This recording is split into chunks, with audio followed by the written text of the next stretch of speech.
Muito bem, agora na segunda parte do nosso programa temos o quadro Panorama Bíblico.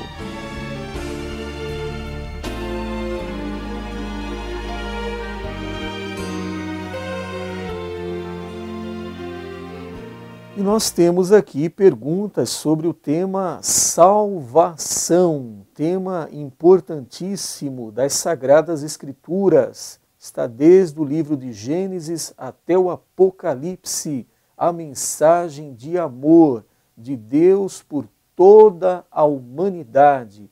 Deus deseja que todos os homens se salvem, venham ao conhecimento da verdade.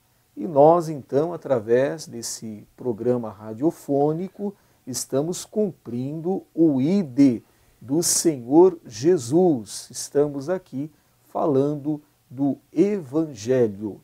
E a salvação, então, é tema desse panorama bíblico. Temos perguntas aqui de uma consulente, uma ouvinte que não quer se identificar. E a primeira pergunta que ela faz é: pastor, o que é salvação condicional?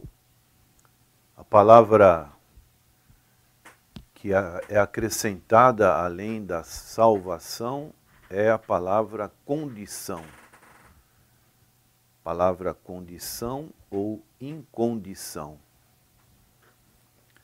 Então, a própria palavra condição ou condicional nos diz que precisamos ter uma condição exclusiva na pessoa do Senhor Jesus Cristo. E um texto que podemos utilizar para essa pergunta está em Colossenses capítulo 1, a partir do verso 20, o apóstolo Paulo diz: e que, havendo por ele feito a paz pelo sangue da sua cruz, por meio dele reconciliasse consigo mesmo todas as coisas, tanto as que estão na terra como as que estão nos céus. A vós também, que noutro tempo éreis estranhos e inimigos no entendimento, pelas vossas obras más, agora contudo vos reconciliou no corpo da sua carne pela morte, para perante ele vos apresentar santos e irrepreensíveis e inculpáveis. Então o apóstolo Paulo está dizendo o que Jesus fez para nós, que antes éramos estranhos e inimigos no entendimento. E agora no corpo que ele entregou lá na cruz do Calvário, ele nos apresenta de uma maneira transformada. Agora, essa maneira transformadora que opera a salvação nas nossas vidas, Paulo ele vai completar essa salvação dizendo: se existe uma condição. Então, esta é a salvação condicional. Qual é esta condição, apóstolo Paulo? Ele vai responder no verso 23. Na verdade, permanecerdes fundados e firmes na fé, e não vos moverdes da esperança do Evangelho que tendes ouvido, o qual foi pregado a toda a criatura que há debaixo do céu, e do qual eu, Paulo, estou feito ministro. Daí, a condição é se permanecerdes na fé. Não podemos nos mover da fé. Existe essa esperança. Se na verdade não é uma expressão de dúvida que Paulo coloca, mas é uma expressão de confiança. E o apóstolo Paulo, ele está confiante que os colossenses, eles não se movam da fé. É o que encontramos logo a seguir, no capítulo 2, verso 5. Porque ainda que esteja ausente quanto ao corpo, contudo, em espírito estou convosco. Paulo não estava de corpo, mas estava confiante, regozijando-me e vendo a vossa ordem e a firmeza da vossa fé em Cristo. Aqui no caso, não precisamos entender como uma questão de insegurança a salvação, não é, pastor? A salvação ela é segura, né? Exatamente. Não há meio, não precisa ter medo, não precisa temer não, porque ninguém perderá a sua salvação. Mas aqui está falando sobre a condicionalidade de permanecer, né? Aquele que permanecer na sua fé, não se mover da sua esperança em Cristo, ele vai continuar salvo. Agora aquele que infelizmente se afasta e sai dos caminhos do Senhor, a tendência é enfraquecer e o Espírito Santo também se afastar da sua vida, e aí com isso ele não tem mais como agradar a Deus, estar na presença de Deus. Agora, pastor, essa pergunta de salvação condicional, a pessoa de repente não está pensando, fazendo essa pergunta sobre o universalismo, pastor? A questão de Deus ter amado o mundo a ponto de entregar o próprio Filho, não nos dá a entender que todos no final serão salvos, pastor?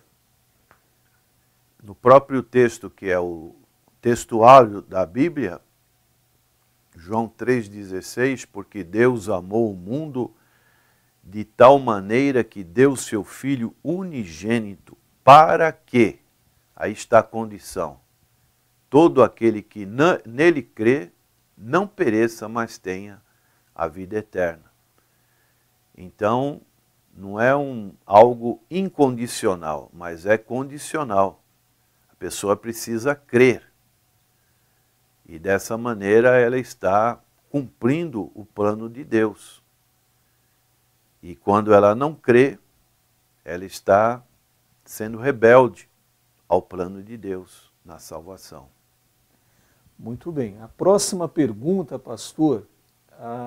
Pois não, pastor. Ainda dentro desse tema, poderíamos citar uma situação em que o apóstolo Paulo está tratando, quando a pessoa nega essa fé. Então, o que acontece quando ela não permanece na condição de salvação, se permanecerdes, como diz esse verso aqui, né? Permanecerdes fundados e firmes, e não vos moverdes da esperança do Evangelho.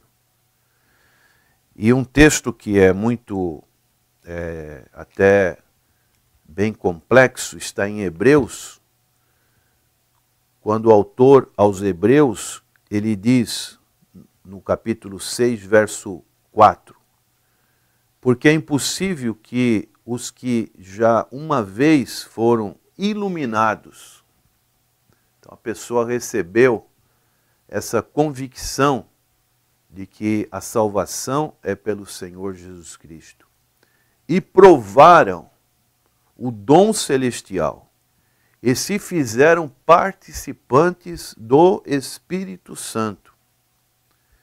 E o autor ainda diz mais, e provaram a boa palavra de Deus e as virtudes do século futuro. Olha a expressão que ele usa. É uma pessoa que participou de uma mesa, comeu daquelas iguarias, e aí o autor aos Hebreus vai dizer no verso 6, e recaíram, sejam outra vez renovados para arrependimento, pois assim quanto a eles, de novo crucificaram o Filho de Deus e o expõem ao vitupério. Aqui vemos bem claramente que a salvação é condicional. E aqui fala de uma apostasia, né? Pessoa que creu, mas depois, de uma certa forma, apostatou.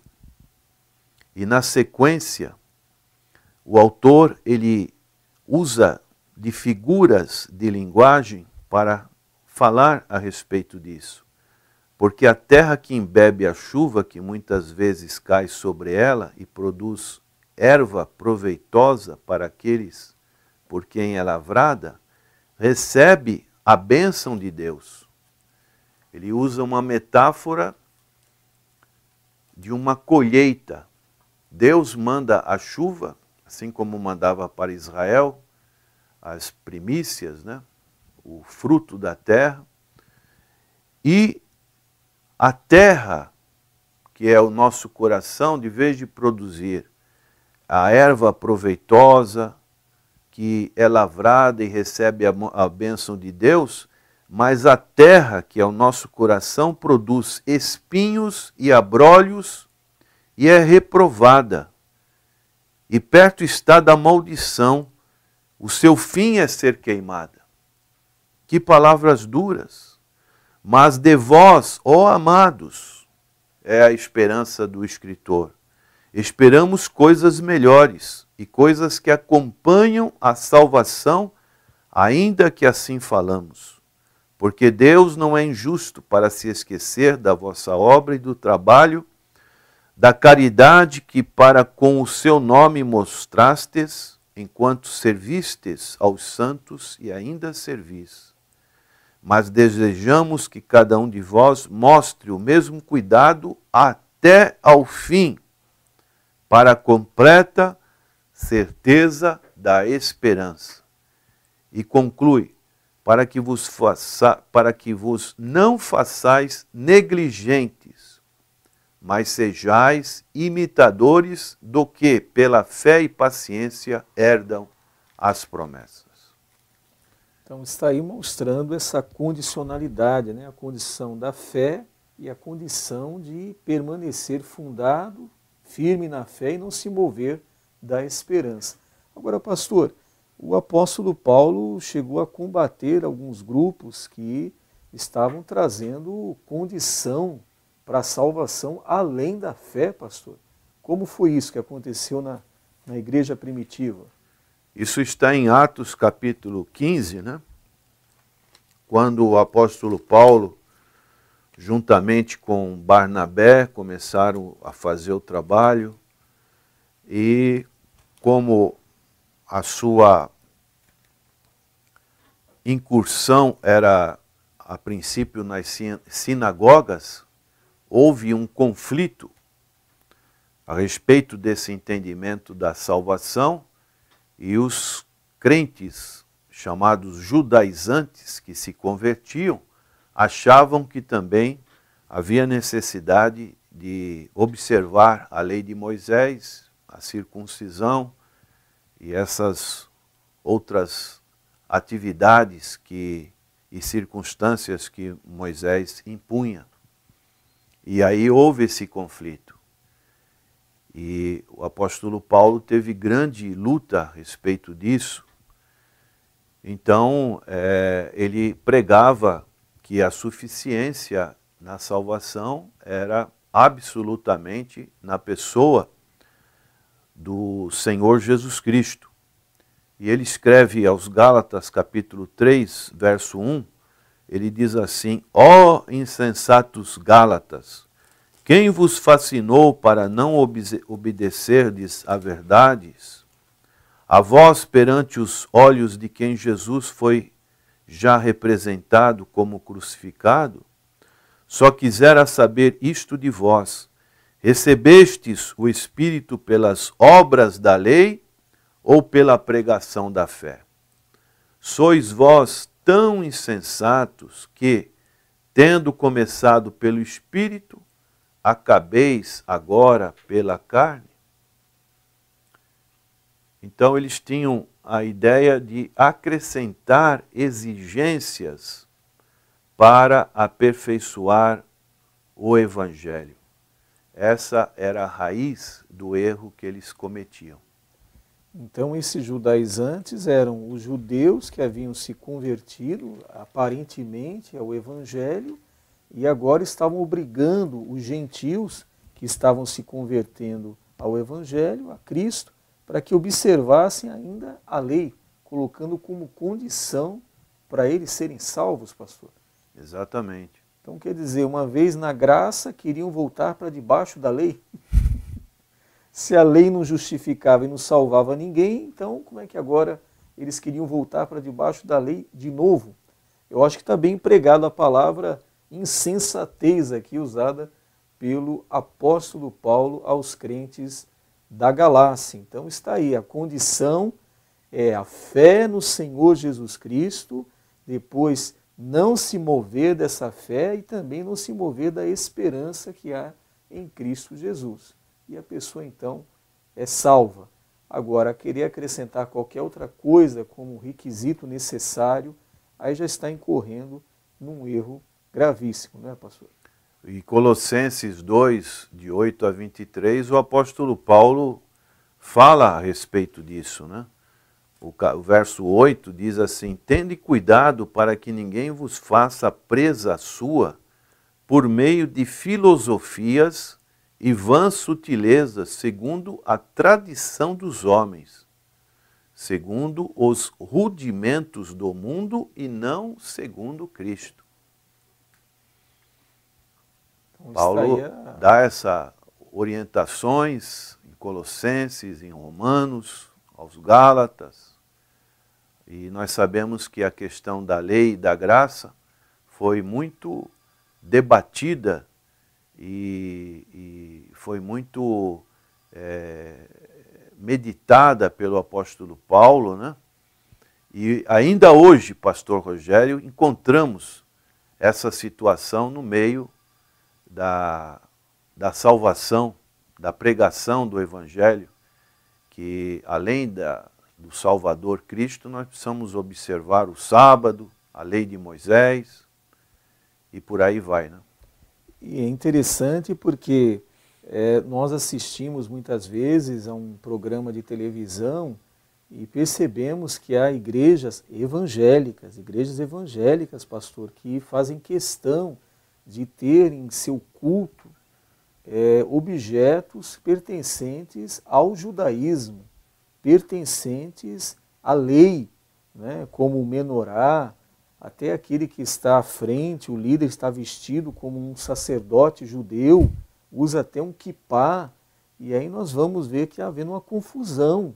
Aquilo que Paulo, no início da igreja, tanto combateu para que não se introduzisse costumes da lei na graça, agora nos nossos dias estamos vendo pessoas saindo da graça e trazendo de novo costumes da lei. E não são nem judeus, hein, pastor? São gentios querendo absorver costumes dos judeus. A gente assiste muitas vezes um programa que tem a roupa do sacerdote, tem um baita de um candelabro atrás, e fora festa dos tabernáculos, né? E tantos outros anúncios que são feitos de festividades que pertencem ao judaísmo. Então está aí um risco, um perigo, porque nós estamos na graça. A dispensação que nós vivemos é a graça. A dispensação da lei foi a quinta. Nós já estamos na sexta, que é a dispensação da graça, o favor imerecido de Deus por todos os homens. Aquele que crê será salvo. É apenas isso. Não precisamos trazer agora ritos, passagens da lei, do costume judaico para dentro das igrejas evangélicas, não é, pastor? Se uma pessoa árabe entra numa igreja dessa, o irmão não acha que já vai ser um grande empecilho? Porque o árabe não se dá com o judeu. E aí ele é convidado a participar de um culto. Como é que ele vai ver aquele monte de de símbolos. símbolos judaicos, ele Até a bandeira de Israel, né, pastor? já vai A se bandeira de sentir Israel incomodado. é muito estendida dentro da igreja como se trouxesse bênção, proteção, vitória, né? E aí imagina o árabe entrando lá e olhando a bandeira de Israel dentro da igreja evangélica. Como é que ele pode se sentir à vontade, se sentir bem para ouvir o evangelho, ouvir a palavra? Não, já está todo mundo aqui contaminado. Isso não é cristianismo, isso é judaísmo, né? Será que algum árabe visitou o Templo de Salomão em São Paulo? Será que o presidente Temer, que nós sabemos que é descendente do Líbano, já adentrou aquele templo? Não sabemos o comprometimento da sua fé, mas geralmente o árabe não se dá com o judeu e vice-versa. Isso pode criar um grande empecilho, né, pastor? E a igreja não é igreja de judeu, não é igreja de árabe, mas uma igreja formada por pessoas convertidas a Cristo, tanto judeus, árabes, gentios como somos nós, mas convertidos a Cristo. Essa é a igreja do Senhor Jesus Cristo. A próxima pergunta, pastor, essa daqui nós temos falado constantemente, até em mensagens. É muito comum o pregador falar natureza adâmica. E a nossa consulente pergunta ao senhor: o que é, pastor, natureza adâmica? O apóstolo Paulo, ele, escrevendo aos Romanos, capítulo 5, verso 12, ele falou sobre isso. Pelo que, como por um homem entrou o pecado no mundo, e pelo pecado a morte, assim também a morte passou a todos os homens, por isso que todos pecaram. E este homem que entrou o pecado foi Adão. E nós herdamos esse pecado, e isso também pode ser denominado natureza adâmica. Então a famosa nossa carne, ela está se referindo a essa natureza adâmica, pastor. É o chamado pecado original? Exatamente. É a inclinação. É muito comum observarmos uma criança, quando chega mais ou menos aos 5 anos, por aí, como ela tem uma inclinação na sua inocência, ela tem uma inclinação para o erro, não para o acerto. Ela vai aprender, às vezes, a mentir, a pegar uma coisa que não é dela, esconder. Essa é a natureza adâmica. E essa questão da carne, a questão da natureza adâmica, algumas pessoas até questionam, pastor, mas eu tive culpa? Quem pecou foi Adão e Eva. Ah, um dia eu vou encontrar com eles, eu vou conversar. A pessoa até brinca dizendo, por quê? Por que eu devo responder? Na verdade, pastor, hoje, nós que vivemos no século XXI, nós respondemos pelos pecados de Adão e Eva ou respondemos pelos nossos pecados? Daremos conta a Deus de nossos pecados ou do pecado de Adão e Eva, pastor? Dos nossos pecados, né? E também Deus não nos deixou sem outra alternativa. Deus concedeu o segundo Adão, que foi Cristo, e este Adão, ele não pecou, não se achou nenhum engano no seu procedimento. E daí, Deus nos dá a escolha. E podemos, então, escolher o segundo Adão, que tem uma natureza espiritual. E aí não precisamos ficar jogando a culpa no primeiro Adão. Vamos aproveitar essa oportunidade que Deus nos dá, sem questionamentos, e estarmos no segundo Adão, que dá uma natureza espiritual.